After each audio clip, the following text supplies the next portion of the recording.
Well, guys, why don't we go to the cinema tonight? That's a great idea. What's on? Well, there's the new film with Schwarzenegger. That should be good. You're joking, right? No, I'm not. What would you suggest? How about going to the disco? The disco. Are you crazy, Alice? That's not even music. That's simply noise. Come on, Peter. It's Saturday night. We have to do something special. Something exciting. And going dancing is surely more exciting than going to the cinema. I agree with Alice. Let's go dancing. What about a third choice? I guess Anne is right. Why don't we try to find a good compromise? Come on, guys. How boring and old-fashioned you are. And you are more frivolous than I am, Alice. Come on, guys. Don't argue now, please. Let's vote on it. Well, Alice and I want to go dancing. Peter and Anne don't. How about you, Sharon? I don't know. Well, the disco is probably more entertaining than the cinema. Great. Okay, guys. 3 against 2. Let's go dancing.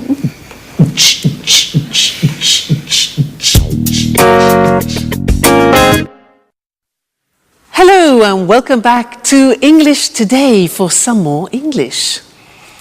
Now, what would you prefer?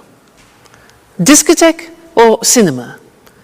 Dancing or a film? Well, we're going to look at comparatives now. I have to buy a camera and I need to choose one. I have to make a choice, so I have to compare 2 different types. Here I have 2 types. Look, this one here and this one here. Now they're quite different. Listen to the language I use when I compare them, okay? Now, this camera is smaller than this one. This is really quite big. It's bigger than this. And it's also heavier, this camera, than this one. This is a light camera, so it's lighter than this model. Now this model looks more sophisticated and probably more artistic than this one. Whereas this one looks more practical, but maybe less complicated. What do you think? What else? Well, this is definitely more expensive than this one. This is probably cheaper, I think, because this has a big lens as well. So, I'm not sure. What do you think? I like the idea of a more sophisticated camera, but I think it's more expensive. So I think I'll have to go for the cheaper one, which is the digital one. I think I'll choose this. All right? Good. Now, let's go and have a look at the language and see how we formulate comparatives in English. All right? If you have a 1-syllable word, you remember 1-syllable words like cheap, small, hot, high, then to make the comparative, it's easy. We add ER to the adjective. So cheap becomes cheaper. Small becomes smaller. Hot becomes hotter. Notice we double the T. High becomes higher. So some examples are the new model is lighter than the old model, or London is safer than New York. Today is hotter than yesterday. All right, so those are adjectives with 1 syllable. But what happens if you have adjectives with 3 syllables or more? Look at the examples. Interesting is an adjective with 3 syllables. Interesting, no, 4 syllables. So it becomes more interesting. You see what happens? We put more in front of the adjective. So more interesting. Difficult. How many syllables? Difficult, difficult. Okay, so it becomes more difficult. Therefore, the example we have next is the new model is more practical. Or London is more expensive than Madrid, for example. This test is more difficult than the last test. So you see, how we formulate the comparative depends on the adjective that we use. If it's a 1-syllable adjective, we add er, cheaper. If it's 3 syllables or more, we add more in front of the adjective, like more difficult. Okay? Now, we are going to go back to that slide where the girls are getting ready to go dancing. They use a lot of comparatives in the conversation. Listen carefully and try and recognize them. Okay? Great. See you next time. Bye.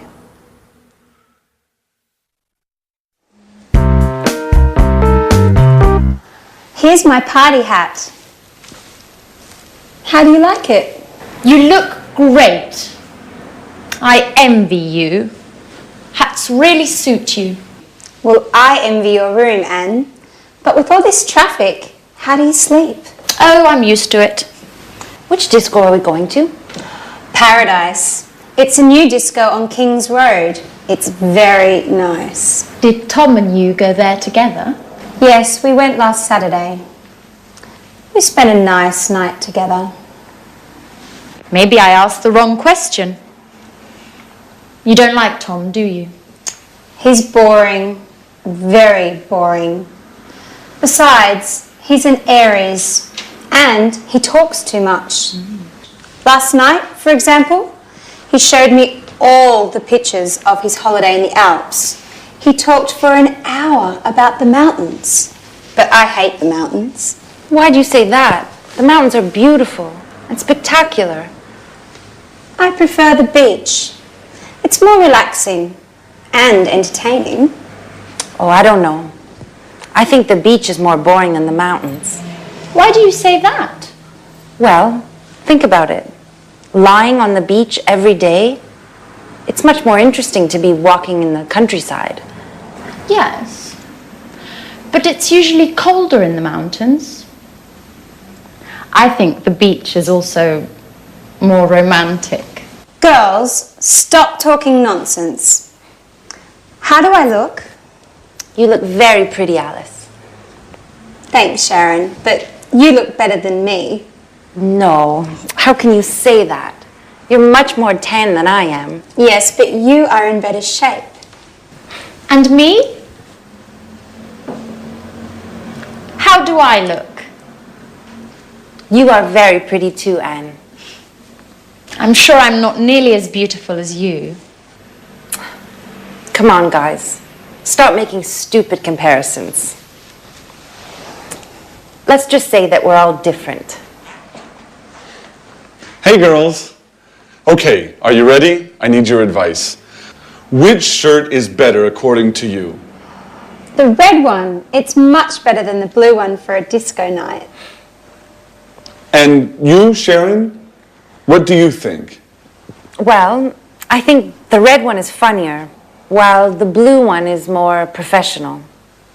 I prefer the blue one. So, girls, which shirt should I put on? I told you, the red one. With that one on, you'll look more macho. Yes, macho, that's the right word. Really? Macho? I like it. Okay, I'll put on the red shirt. Do you agree with Alice, Sharon, about being macho, I mean? Come on, Jack. It's late. The disco's waiting for us.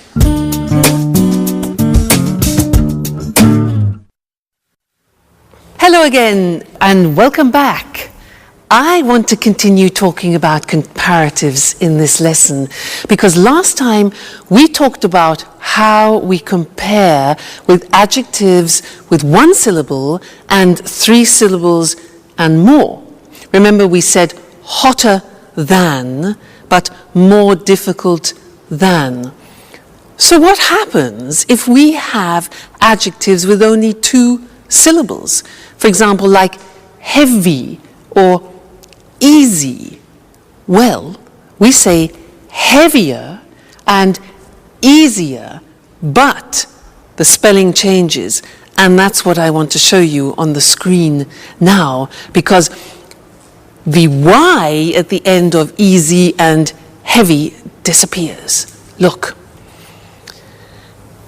Happy is an example with an adjective with 2 syllables ending in Y. Happy becomes happier. Take out the Y, put in I-E-R, okay? Then funny, funnier, and easy, as we said before, easier. Heavy again, another example, heavier. Okay, so be careful. Remember that the Y becomes an I. Some examples. I'm happier than you. His joke was funnier than mine. English is easier than Russian. All right? So that's important to remember. But that's not all. There are some real exceptions, as always, in the English language, also in the comparative form. And that's what I want to look at with you now. It's very important. The question is, what is the comparative of good? The comparative is completely different. It's better. So you would say, this camera is better than that camera. All right, so good becomes better. What about bad? Again, it's completely different. Bad becomes worse. Today's weather is worse than yesterday's, okay? Bad, worse. And one more example, far, which means distance, far becomes further or even farther. Both possibilities, farther written F-A-R-T-H-E-R, as you can see on the screen. All right, so those are the big exceptions. Good becomes better. Bad becomes worse. Far becomes farther or further. You choose. Examples, walking is better than running. Today, the weather is worse than yesterday.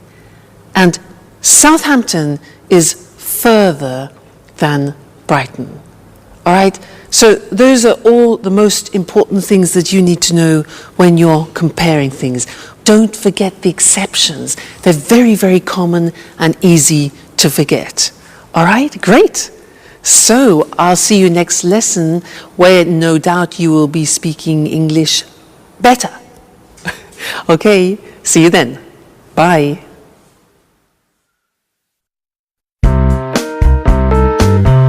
So, Tom, which do you think is the best? I think Prague is the most interesting. Are you sure?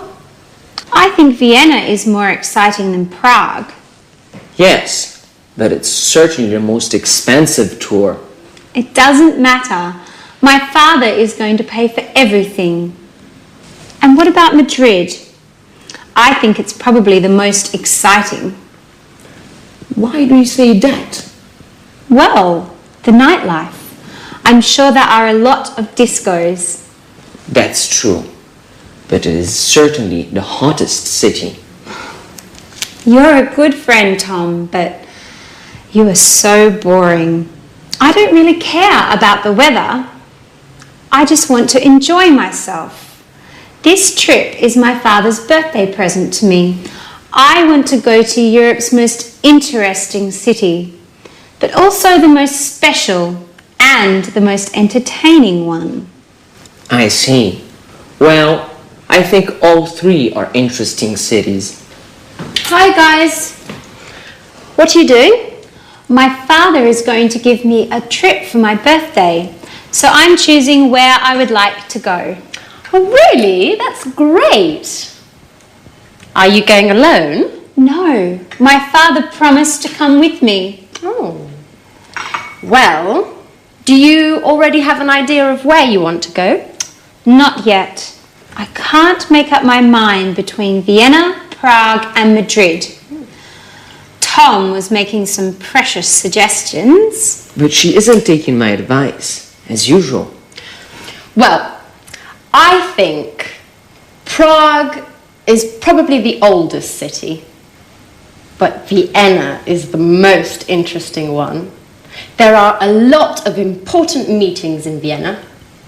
Oh, and lots of museums too.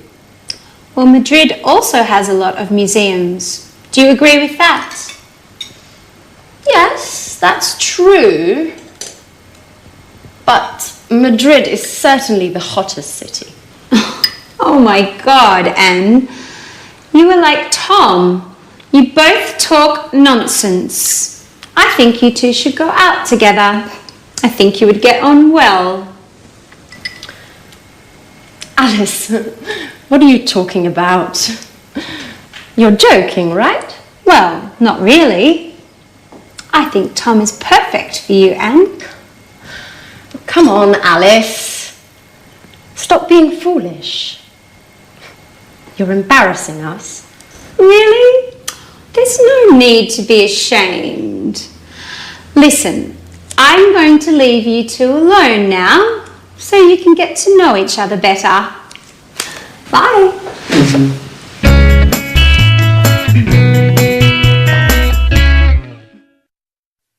Hello again. Now that's an interesting couple.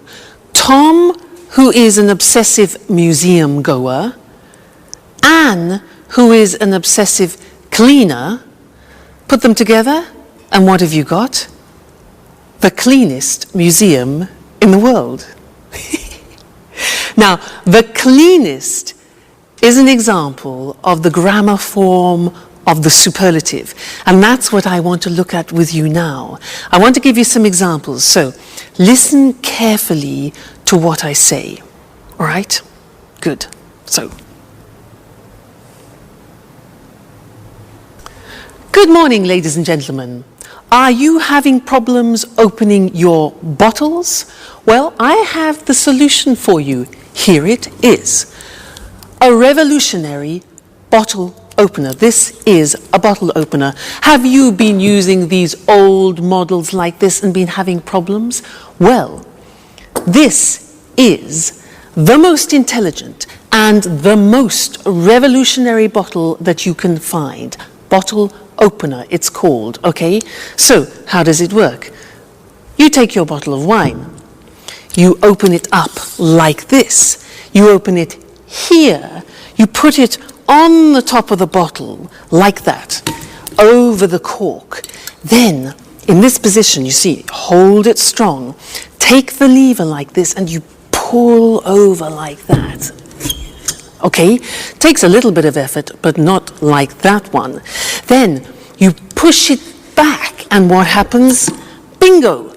Out comes the cork. Then, the same action, hold it tight, pull it over, the cork comes out, and we are ready to drink. This is, ladies and gentlemen, the most effective, the newest, the quickest, the smartest, and the most revolutionary bottle opener that you will ever find. And it's the most economical. It's the cheapest. It only costs €20 for you. So, buy one today, and let's pour some wine and toast to the most superlative bottle opener in the world. Cheers. That's nice. Great. That was the superlative.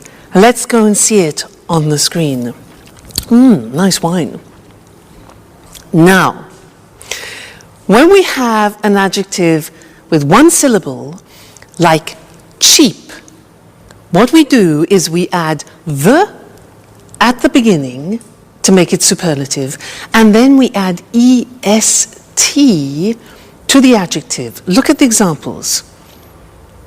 It's the cheapest, the newest, the quickest, the smartest bottle opener in the world. Okay, so the plus est at the end. Now, if the adjective is 2 or 3 or more syllables, it changes, as I said, and it becomes the most effective. Now, the adjective doesn't change, but in front of it we put the most effective. It's the most economical bottle opener. It's the most beautiful, it's the most revolutionary bottle opener. Okay, so again, be careful. Is it a 1-syllable adjective? Is it a 2 or 3 or 4 syllable adjective? Because it changes. Great. Now, let's go back to life. That's life, where Jack and Peter are talking about football. They're talking about the best football team in the world. Okay? And I'll see you later. Cheers.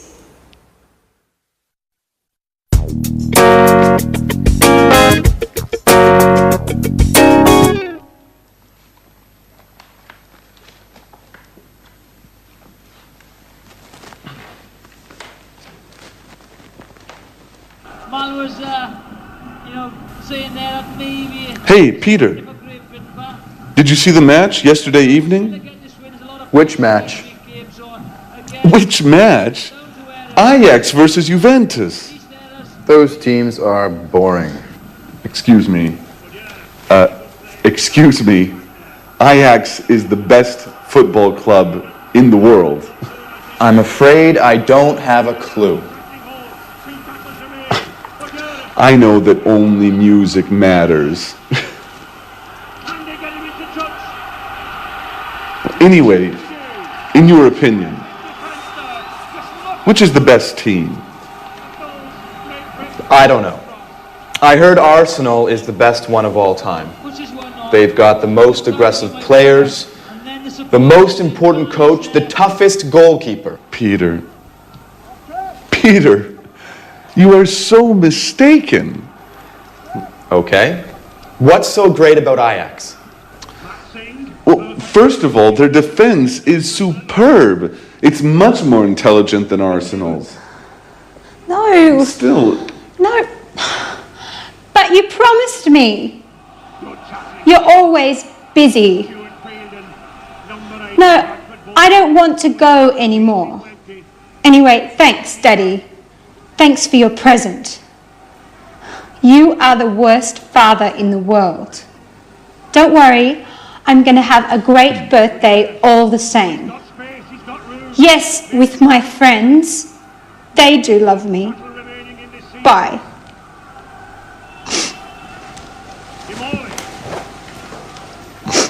is everything okay, Alice? No, nothing is okay. My father keeps on being the same. Oh, come on, Alice. Don't cry, please. Tell us what happened.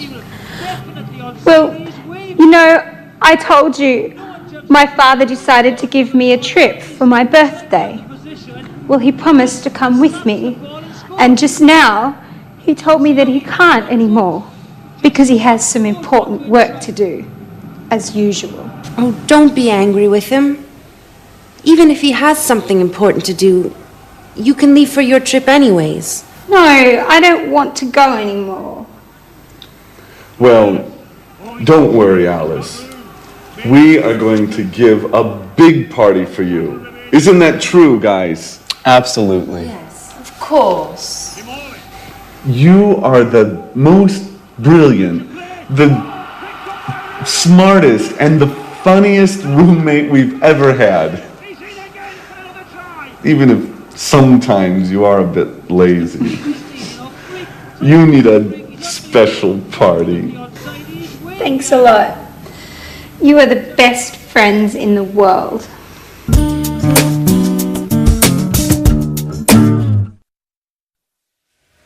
Hello again. Now, you know, Mr. Monkey reminds me of Jack. He's obsessed with football, but he's very sweet. Did you hear what he said to Alice? He said, "You're the most brilliant roommate we've ever had." That's really sweet.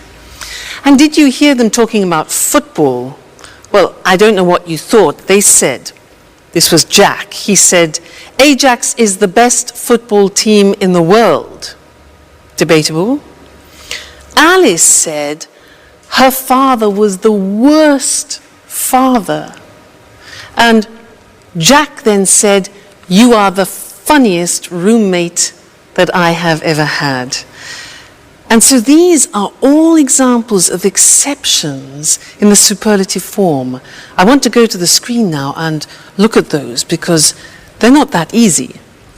So, look at the first example. With adjectives ending in Y, we remove the Y as we've learnt before, and we add IEST. So, funny becomes the funniest. Easy becomes the easiest. So the examples are, "You're the funniest roommate I have ever had," for example. Or Naples is the noisiest city in Italy. Or it's the happiest day. All right, so those are two-syllable adjectives ending in Y. Now look at the exceptions. Remember, we have already learned that good, bad, and far are exceptions in the comparative. Well, look at the superlative. Good in the superlative becomes the best. So it's good, better, the best. Bad in the comparative is worse, remember? The superlative is the worst. Notice the T. Bad, worse, the worst. Don't forget to pronounce the T. And then far, the comparative we said was farther or further, and the superlative form is the farthest or the furthest. Okay? So, those are the three most important exceptions. You need to learn those by heart because words like good and bad we use every day. So try and memorize them, all right? And I'll see you in the next lesson. Bye. Good morning, good morning. Welcome to this week's edition of Talk Cinema. Here in the studio with me is Sanjeev Gupta, our cinema expert. Good morning, Sanjeev. Good morning. Well, Sanjeev, what are you talking about today? Today I want to talk about the Sundance Film Festival. Sounds interesting. I've heard of the Sundance Festival. What exactly is it? Well, to put it simply, Sundance is a festival for independent films and people interested in them. Okay. Can you explain what an independent film is? Independent films, sometimes they're called indies, are films that don't come from the major Hollywood studios. They're produced and financed by the directors themselves, and they're usually low-budget productions.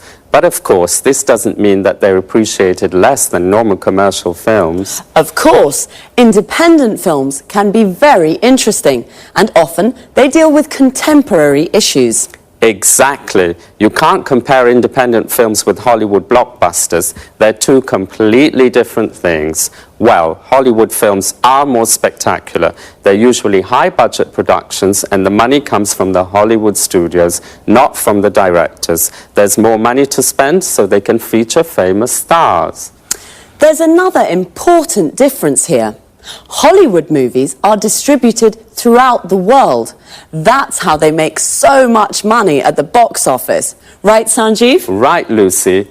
On the other hand, independent films generally win the praise of cinema critics, but make less money at the box office. Okay, let's go back to the Sundance Film Festival. Well, this festival has nothing in common with the Oscars night in Los Angeles, but it is the most important film festival in the world for independent films. It's important because it promotes the work of many young directors. When did the festival start? Robert Redford organised the first festival 25 years ago. The festival takes its name from Sundance Kid, the character Robert Redford plays in the film Butch Cassidy and the Sundance Kid. Today, the Sundance is divided into two sections. The main section is called the American Competition and is for American films and documentaries. The second section is the World Cinema Competition. This is for all other films. You know, Sundance is great fun. In addition to the films, there are parties and concerts and also special meetings for film students. Well, the Sundance Festival sounds fun.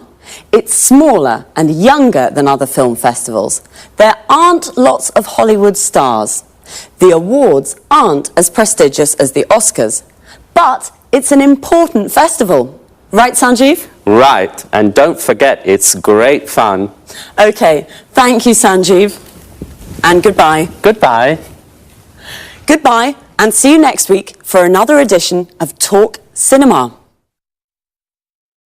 So, the Sundance Festival takes its name from the Sundance Kid, the character that Robert Redford plays. A character is a person in a film. And we say that an actor plays a character.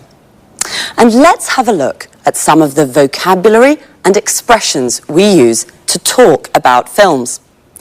There are independent films and Hollywood blockbusters. First of all, what is an independent film? It's a low-budget production that is not produced or financed by a major Hollywood studio. Major means big and important. A low-budget production is a film made with little money.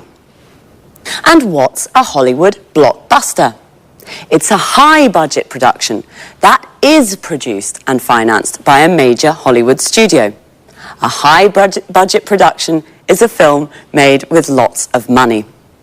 To produce a film means to make a film, and to finance a film means to find the money to make a film. We say a film is produced by and financed by someone.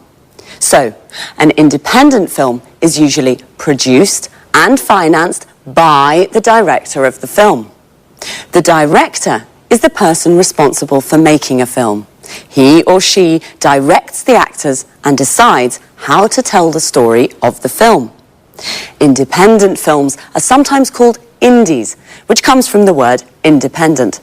Because Hollywood blockbusters are high-budget productions, they can feature famous stars. Famous stars are famous actors.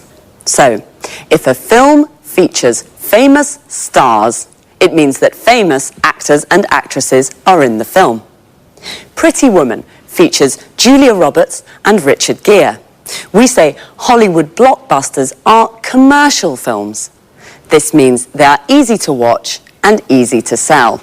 They're made with the purpose of making money. All right, cinema lovers, that's it for now. Bye, and see you again soon. Hello. Welcome to this week's edition of Let's Talk, the Saturday evening debate with our commentators Tom and Marie. Good evening. Tonight I'd like to hear your thoughts about e-learning. You know, when I was a teenager, I hated school and studying. As you can imagine, my exam results weren't very good, so I couldn't go to university. Now I'd like to study philosophy, and I'm thinking of taking a distance learning course using my computer and the internet. Well, e-learning. The E means electronic, so e-learning is electronic learning. This is a new and convenient way of studying. Many universities around the world now offer distance learning degree courses via the internet. You can take a course from a university in England or in the States without leaving your home.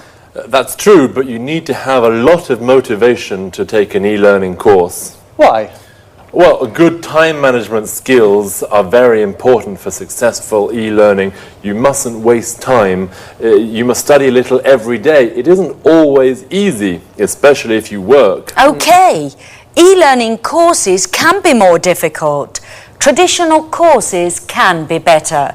but there are many advantages to studying for a degree at a distance. What are these advantages? In fact, let's talk about the advantages and the disadvantages of e-learning. Okay.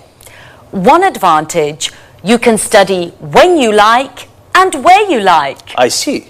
So it's a flexible way of learning. Exactly. Another advantage is that e-learning gives people a second chance to take a university course without giving up your job. You can study and work at the same time. I'm sorry, Marie, I don't agree. When you work, it can be very difficult to find time to study. Besides, students can feel lonely and isolated when they study by themselves. Wait a minute. This is where the electronic part helps. There's lots of interaction with other students and course tutors. Some courses use virtual classrooms to teach small groups. You can see your tutor and other students on your computer screen. You can talk with them and use text chat or email and discussion forums too.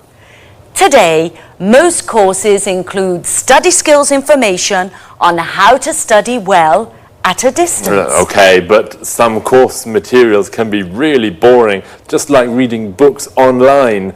And some e-tutors are very inexperienced and don't know how to teach in this new way. And remember that dropout rates are high for e-learning courses. Yes, I agree with some of what you say, but good multimedia course materials can be very stimulating as they use audio, images and text together to teach. Okay, I see that you both have strong opinions on this topic. This discussion is very interesting, but I'm afraid we've run out of time. So, e-learning, the new independent way of studying with advantages and disadvantages. My philosophy course? I'll have to think. So, goodbye to our commentators, Marie and Tom. Goodbye. Goodbye. And goodbye to you. And see you next time on our discussion group, Let's Talk. Well, I'd like to take an e-learning course, but I'm not sure that I have the motivation I need. Notice how we say, to take a course. For example, to take an English course means to study English. To take a distance learning course means to study from home. If I take an e-learning course, I can study at home and send my work to my course tutor via internet. The course tutor is the teacher for the course. Most people go to university.